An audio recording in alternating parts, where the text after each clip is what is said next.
All right, everybody, welcome back to Armies on Parade. Today we're doing a follow-up to our Mechanized Assault Detachment overview for Astra Militarum in 10th edition. We recently had a balanced data slate drop, and now with the Hammer of the Emperor detachment, which, as I understand it, Marcus, probably the most competitive guard detachment now that Bridgehead has been nerfed. I think it was more competitive than Bridgehead before, but definitely now there's no question. The only real question is if this or Mechanized is better. I still think this is better. Hammer got no real significant changes, save a few tech pieces. Well, let's jump into the sample list and talk about your choices with this detachment.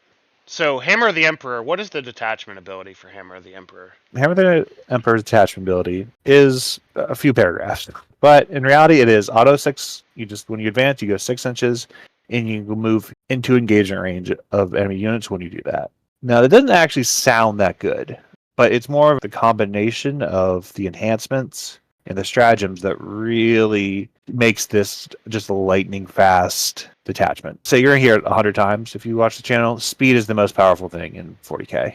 And so the army ability, what makes it work is the combination of 3 very, very key stratagems that give a guard pretty much the abilities they have not had, and have kind of reined them in. These 3 strats in combination with this has made this detachment the best one, because guards' data sheets are all amazing. First one is Blazing Advance. 1 squadron unit, after it advances, it's able to shoot after advanced. So give assault for 1 CP. The other armies, maybe not that amazing, but with combination of move, auto 6 advance, your Dorns can move up to 19 inches. Not all of them. Again, it's 1 per turn. But your opponent doesn't know which one that is, and they have to respect Adorn shooting. Adorn doesn't always kill, say, a Predator or an Armiger, but it can. It can realistically always do that, even with hitting on 4s. Yeah, and it's a beefy thing to throw onto a point, too, in terms of scoring and objective holding. You can get a Rogel Dorn onto a point pretty easily with that threat range. Yep. That means when your opponent is trying to hide, they now have to consider angles they didn't have to. There's not many things that can move almost 20 inches, and when you have Eldar's level of speed on a vehicle that is tanky and is that much kind of varied shooting, it's hard.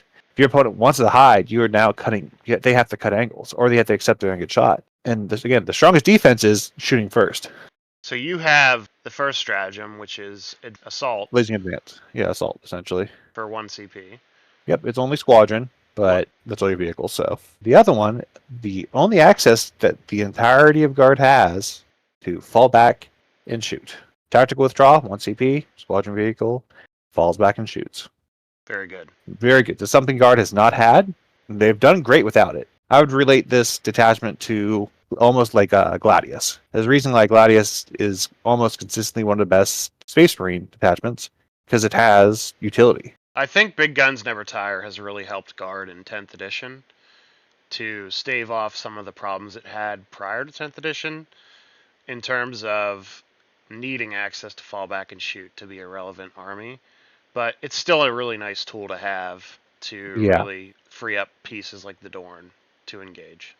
Yep. The big thing is most of the weapons are blasts, and you can't shoot weapons into the combats. So a lot of times, if your opponent was really good about touching a bunch of tanks, they lost half their shots. Our Leland Russ outfit still kind of reflects those choices that, taking tanks that don't have a lot of blast. Dorn just has 2 great blast weapons, and if they can't shoot those in the combat, a lot of times they're not going to be able to shoot themselves out. And the big thing with, being able to fall back is you move your full distance. So you can move. You can't advance, but move 13. Hard to stop. Plus, being able to move engagement range with the detachment ability. It's, again, just speed. Both the things are just speed. Speaking of speed, the thing that really takes this whole list is Crash. 1 CP, move through walls, move through units.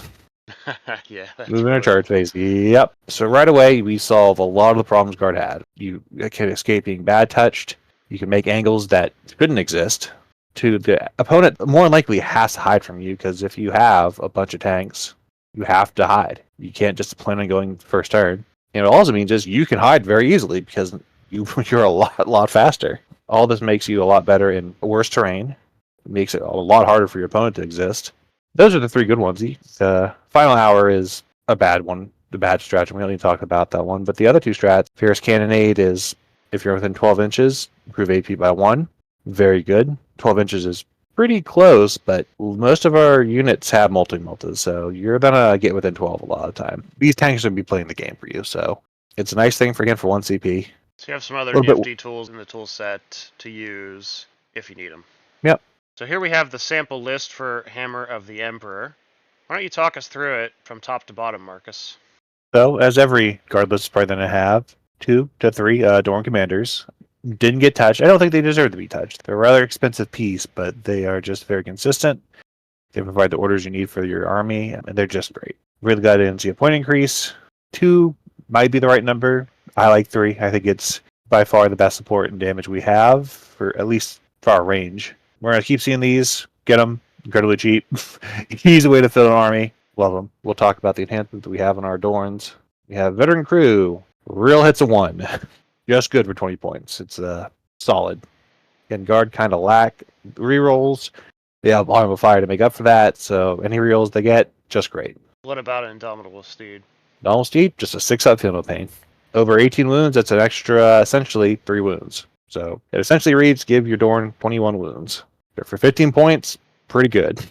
So similar to our Mechanized Assault sample list, we have the Dorns, and these are going to be issuing orders. Typically, it's going to be take aim and move on the Toroxes to start the game, or how would you typically view it? Yep, it depends exactly. Like you said, your opponent has to respect the extra 3 inches you move, but yeah, for the first turn is pretty much moving your Toroxes to get them in position. The move through walls is good for everything, but that's really what the Torox is here for. But you don't need to force all this through. It's a lot like Mechanized. The big reason it has to be Toroxes over the Chimera is after they advance, the units can still get out and act as normal. They can't move, of course, but they can still shoot, throw grenades, whatever they need to do. So, in combination with 12-inch move, 3-inch move for 15 inches, and then a 6-inch guaranteed advance, you have a 21-inch just flat movement. 1 CP, you can move through walls, units. Even without that, you can just move through an enemy's engagement range. You can't move through units with just south of CP, but you can move within that 1 inch, so they have to work a lot harder to screen that. But then you disembark 3 inches, so essentially those Kazakans have a 24-inch threat range, and they need to only be within 3 inches to throw that melt mine, so they can go from pretty much anywhere on the field to melt mine range, unless your opponent plays very defensively on turn 1. Turn 2, if you've just staged up there, there's almost nowhere they can hide. They have to screen very heavily from just your Kazarkan. Kazarkan aren't engineers. We'll talk about these guys a little bit. So the Kazarkan are more expensive than the engineers? That was the big thing. They both have scout, so let's add that to your threat range. So would we just say 27-inch threat range for a Meltamine? How about 33 inches turn 1? Pretty good. Pretty good. Kazarkan's big thing is they have scout, so that was the kind of the two choices between them and engineers. Engineers got the nerf of their mine is now 9 inches and is no longer D6. It is D3 and 2D3 for vehicles. So damage wise, both the Kazarkan and the engineers have the exact same damage output in their mines. Kazarkan have a 2-up, which is nice. So it's actually a little bit more consistent, a little bit shorter range with 3 inches, but it can be thrown anytime, start of any phase. So even if you can't get within range that first time, now your opponent can't move within 3 inches or they'll still just get multiplied. It's an incredibly good ability. The big reason the engineers kind of outshined the Kazarkan were they were cheaper and they could throw a mine for free. It didn't need line of sight. It was 12 inches. It was really good, but it was on a 3-up, so a lot of times they did nothing. If you got 3 of them, one of them is not doing damage. And it was always questionable even if they were better. I liked them a little bit more, but what Kazarkan have is 4 good special weapons, a sniper rifle, a backpack, because we don't have Lord Solar, so yeah, the Voxcaster gives us the 5-up, use strategy on them, get a CP back. Not that that's going to happen. I don't think we're really going to be using strats on these guys in any way or form. Other than grenade, I don't throw a grenade plenty with these guys. But it's an extra thing to have in your back pocket in case you need it. Mm-hmm. And let's not forget, Kazarkan got an updated rule. They have that they can order themselves. That's at the start of any phase. So after you got a transport, start of the shooting phase, they can give themselves or extra shot on all the rapid fire shots or take aim. So just an incredibly efficient unit. And once they're out, if they're not dealt with, they can move. Yeah, this list is similar to Mechanized Assault in that you're using these trading pieces and these Toroxes to kind of push and play objectives, using the Rogaldorns as sort of a baseline firing line to also give out orders.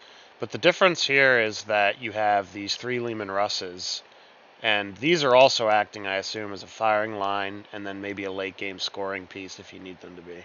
Yep. Lehman Russes, the loadout we have here is 2 Vanquishers. Vanquisher is the worst Lehman Russ, but it's also why it's the cheapest one. At 145, it is incredibly cheap for a D11 13 wound, 2 up armor hull. End of the day, it sells a las cannon, 2 meltas. Its main gun is very good. Never expect to hit a wound with it, even though it like reels wound against vehicles and monsters. You shoot 3 of these, one of them's gonna get through. After the Toroxes have kind of gone through, that's your first line. That's your first line. They're gonna be screening. They're gonna be doing your actions if they survive. Here's one of the Kazrakins. Lehman Russes doing whatever the army needs. They shoot well. There's a few different loadouts for the sponsons. I've seen Triple Flamer be popular. They make them a decent Overwatch option. I prefer the Laskin and multi-meltas. Heavy bolters on awful. A big thing here is you got to kind of look at the weapons differently because a lot of people have gotten used to combined arms getting with lethal hits all the time. The big downside that hammer has over, say, combined arm is you can be kind of stat checked with your damage. You're going to feel not having lethal hits. What you're going to make up for is your tanks are going to get the shoot. They're going to be able to hide and then be into a position where they get that line of sight. They can be safe and then on a point shooting. That's where the rest is nice. They're fast. They move 10. Have a lot of guns. If you don't like them, you can make them a Hellhound. You can make them any of the other several variants of Russes. Vanquish is the cheapest, so I like them. What about the Exterminator? Exterminator is the tech beast. So it has a very good gun. It is 4 shots or 8 shots if it's in 24-inch range because it had rapid fire 4. And those shots are twin linked. So that's a unit that doesn't really care about the lethal hit change. The guns are 9 AP1, damage 3. Autocannons are great. Yeah, 3 damage is really strong in certain units.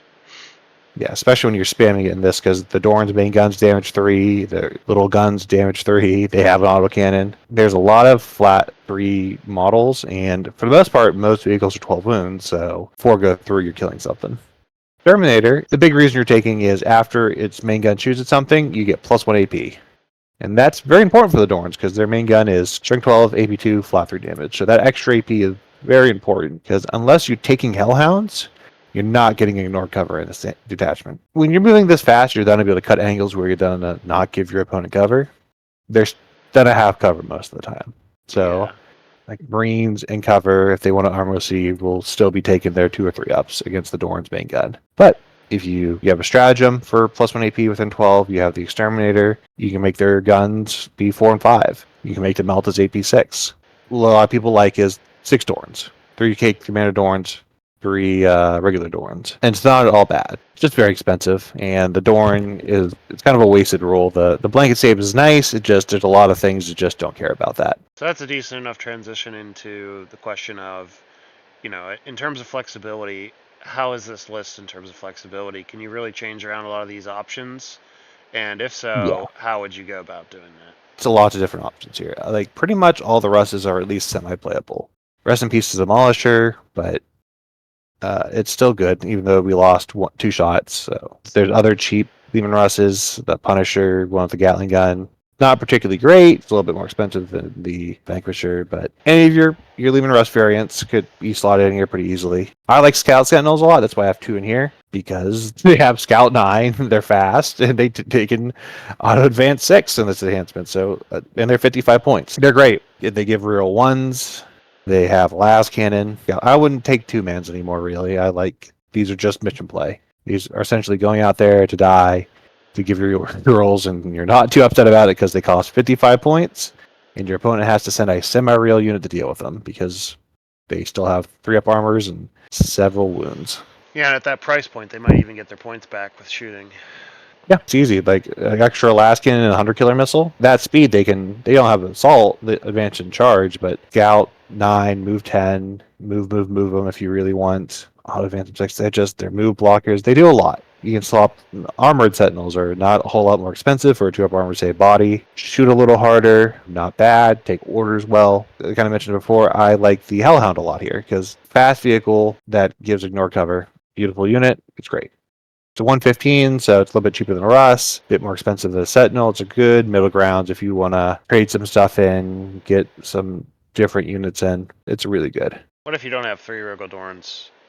Is there stability in the character slot here? At the current price cost, because the difference between a Dorn commander and a tank commander is 30 points. And with the nerf to the Demolisher cannon, it's rough. They all have 2 orders. That's the big change that really lets just tank commanders not need Lord Solar. You can easily go down the 2 Dorns. You can get a lot more trash in. You can get more Russes, Scout Sentinels. There's not much support for non-squadron vehicles in the detachment. There's still just good data sheets. Like the Morcadians could be good. Things like the squat snipers, things like Ogren are still okay. Stuff that doesn't already have support is still pretty good. You wouldn't go below 2 Doran commanders here.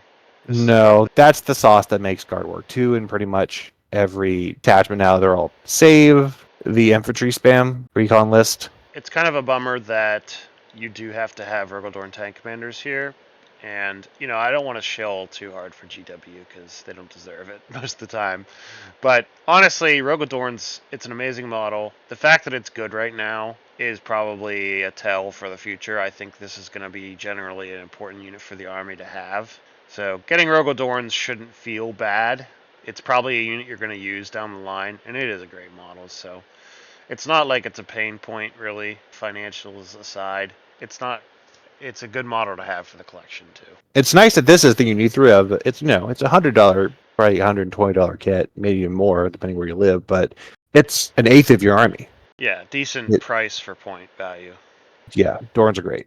In your impression, though, like if someone had 6 Lehman Russes, like we have 1 Dorn and whatever the number we have, so could we run like 2 Lehman Russ tank commanders and then swap around some numbers here and there and still be okay? Yeah, I was hoping the tank commander was going to get a 235 for it's really expensive. It still has the shoot up on death on 2 up. The thing that's really feeling is the Demolisher cannon change. It going from D6 plus 3 to D6 plus 1 has really hurt it to the point where you kind of just take other weapons. The big plasma gun's pretty solid just because it's high AP and good range. And then shooting on death is great, still pretty tanky. At the cost, you just have to keep it cheaper, so you can't really just have it suicide in and have it shoot on death. Still can, it's just not doing as much. And you're gonna feel, especially in this attachment, you're gonna feel that thing when it doesn't have lethal hits. Lethal hits really made that tank work. It kind of makes the Dorn Commanders work too, a lot better. But the things the Dorn Commander has is it has consistency that can reroll a hit, reroll a wound, and reroll a damage. That keeps it consistent. For 30 points more, it's a hard sell. For I would say a worse roll, because shooting on death is great. You don't particularly want it to die now at the cost. Yeah, plus you're going to roll 1. You're gonna roll 1. It's going to feel terrible. You're going to roll 2 1s in a game. Geez. Yeah, it's going to be the game that you had a chance to win, and you're 2-0, and it's the end of the day, and you're going to roll 2 1s, and that's just going to be it. And you're going to tell all your friends, and you're just going to laugh and shake their heads. And you're never going to forget it. You're going to wake up and remember the shower, the hot water running over your face as you stand there and contemplate the reality of your life. So I kind of went to a dark place, but. So yeah, run your Dorn Commanders. Run your Dorn Commanders, yeah. Avoid existential dread. Buy some Dorns. Alright, I think that's enough on the sample list. Let's jump over to Tabletop Simulator and talk about deployment and some strategy.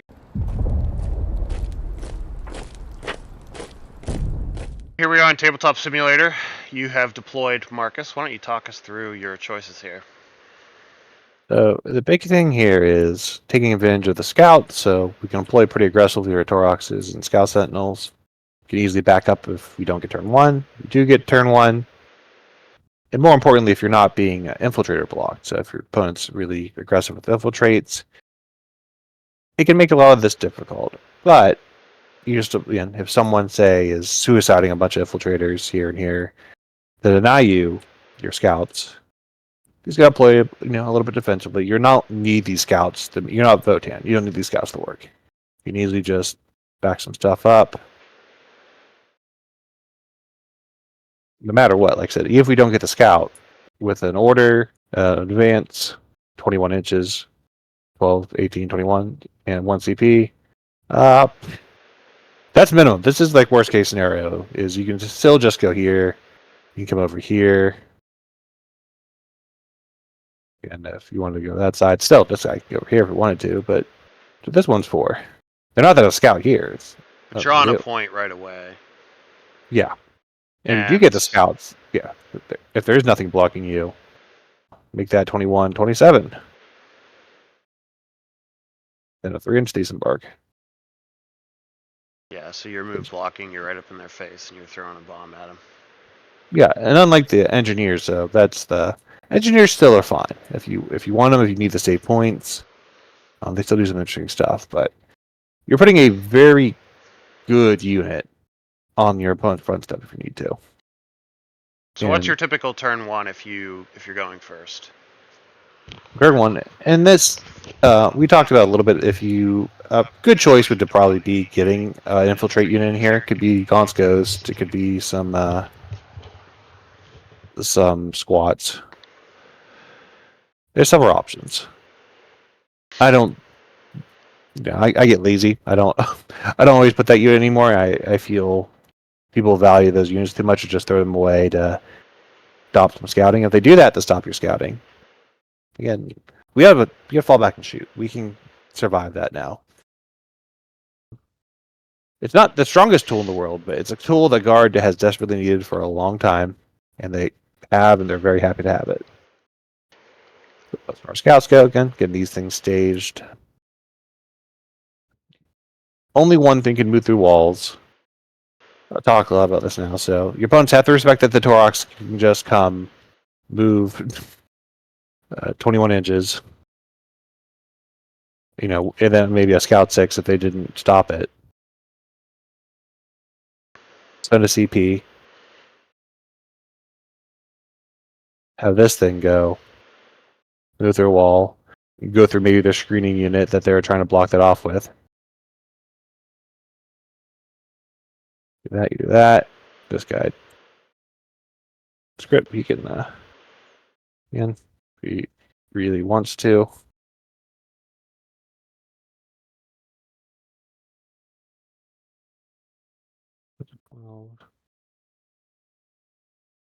And you shouldn't always do this. You shouldn't always full send, but if The nice this thing is about this list is you can full send, and as you full send, they're going to be reacting to this threat, and you are going to be using your Lehman Russ Vanquishers, your Rogaldorns, to punish those lanes as they react. Yep. So that's the big thing. And again, this, like you said, you have movement lanes. So this thing didn't need to move through walls. This is the only one that needed to get to this angle. But then you're jumping out if they're not deployed aggressively. And again, if you want to just move off this Torox before you send it on its long journey, get the Kazgan out, get up here and stage. And then these guys are getting out. They can order themselves to do whatever shooting buff they want. They can become OC2, so you can just put 20 OC on any point, anywhere on the map. Something that, again, that's another thing the engineers really couldn't do. They stole points from bodies, but like when you're OC2, you're stealing a point from anything in the game. So like if you didn't want to get your Kazgan all killed, so you just wanted to, have these guys jump out, get stage up for next turn. These Torox is gonna be the one to go out there and move block.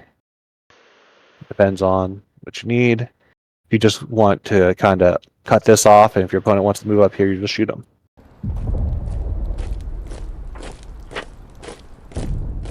We're going to talk about kind of lines of sight. So this is a good map. I think this is one of the more melee favored maps, and I like to use this example because it's not just a shooting gallery. The points are in the open, but there's a good place to hide. And a lot of nice things about this, and it's not super shooting pro. Hammer kind of changes that. It can do some messed up things. So typically, where if you want to hide, there's an angle here that can be shot. So this triangle is kind of a safe. Anything behind here is safe. For the most part, you can't clear this, so a lot of that's safer. This should be safe. There's a kind of angle here that so your opponent, if you're playing regular guard, they know where they have to be safe, and they'll deploy there. When you add that one of these tanks can move 19, they either have to accept that they can get shot turn one, which is a lot of time the right call. Just accept the Dorn can shoot you. It's gonna be hitting on 4s if it does that. But it's important you tell your opponent that, if they want to ask, like, all right, where can I hide? If this thing could move 19 inches,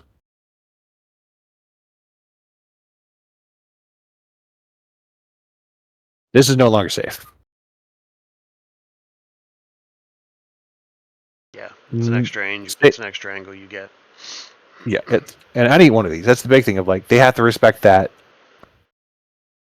Say if your opponent wasn't a shooting army, if you could maybe deploy this Dorn more aggressively. Like I said, I deploy as if one, I have to respect my opponent's shooting. When you're a bunch of 2-up armor saves, you don't have to respect everybody's shooting.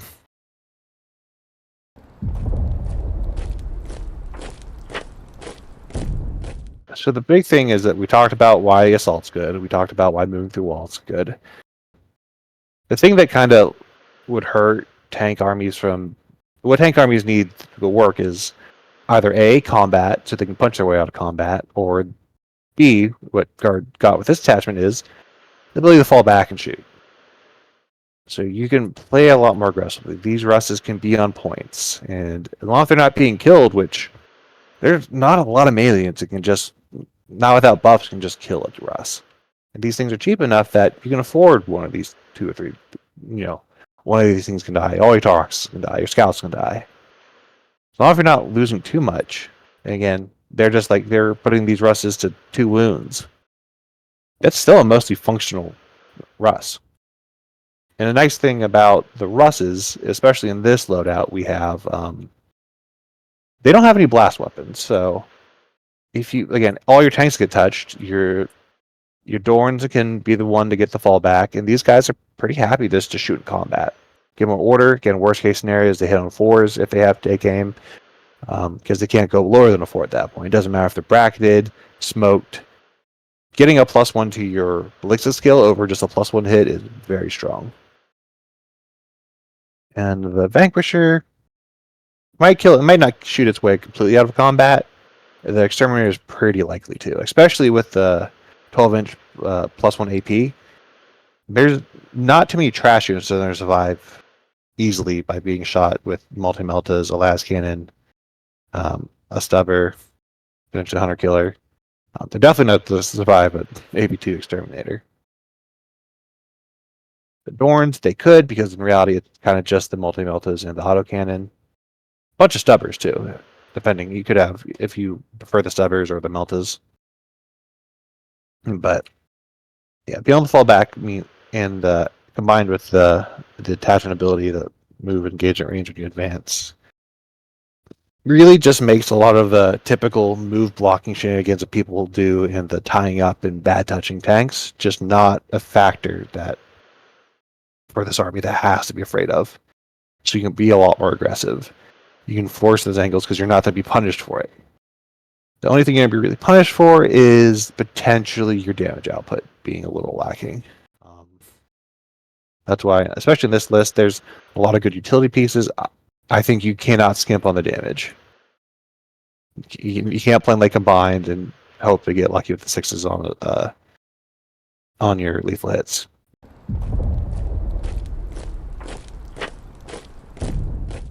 All right, Marcus, closing thoughts on Hammer of the Emperor detachment? Even before the Gardeners game, I think just the strongest detachment there was. It's the Gladius Strike Force of Guard. It's great. It's honestly less broken than Gladius, but the big thing is I think our units are better than Space Marines. I think every unit that we had in this showcase are individually strong units, and everything about this detachment is about buffing those units. And for any detachment, the detachment that buffs your good units is typically the best one. I love detachments that make kind of mid units a lot better. Things that make good and great units a lot better is always going to be the case. There's not a data sheet in here I wouldn't take in another guard detachment. There's not a data sheet here I wouldn't take in another army. They're all amazing. So this army does everything. The attachment does everything. So guard players got hit pretty hard with this last balanced data slate. A lot of guard players, I think, were standing on the ledge, ready to jump What would you say to guard players? You think it's still a pretty strong faction overall in the meta? You think it's maybe top 5 still? Where do you think they fall in terms of competitive viability? I would still say it's top five. We knew Bridgehead was going to take a hit. The bigger reason was it was pretty point and click. You really couldn't stop it. The damage was probably just way too much. I think Scions are still a pretty good unit, but they probably want mechanized, honestly, or they want to be in combined arms for lethal hits. Bridgehead is effectively dead. For the most part, mechanized and hammer. The only real nerf is Scions for mechanized and engineers. And honestly, a lot of people were talking about switching engineers for Kazragan anyway. Kazragan got shadow buff when they could order themselves at the start of any turn. Taurox has dodged the nerf, so there's still. I said before the Taurox was maybe the best unit in the game. That's still pretty true. By itself, like I said, if anyone could take a Taurox, they would. Any army in the game would pay 65 points for a Taurox. Happily. The Dorn didn't get touched. Kazragan didn't get touched. None of our cheap mission play got touched. None of the strats outside of Bridgehead got touched. Guard is still in a great spot. In A tier now, and not S tier, which you don't want to be an S tier. Because this is what happens when you're S tier. You're done to take a huge hit. Unless you're Necrons. All right, thanks everybody for watching, listening to Armies on Parade. This has been a detachment overview for Hammer of the Emperor. Thank you, Marcus, and thank you for watching, listening. If you like our content, remember to hit that like button and subscribe. It also helps our channel if you leave comments in the videos. We've noticed that our videos tend to do a lot better when we do get comments from people, so that is very helpful. So thank you. We'll see you in the next one. Bye.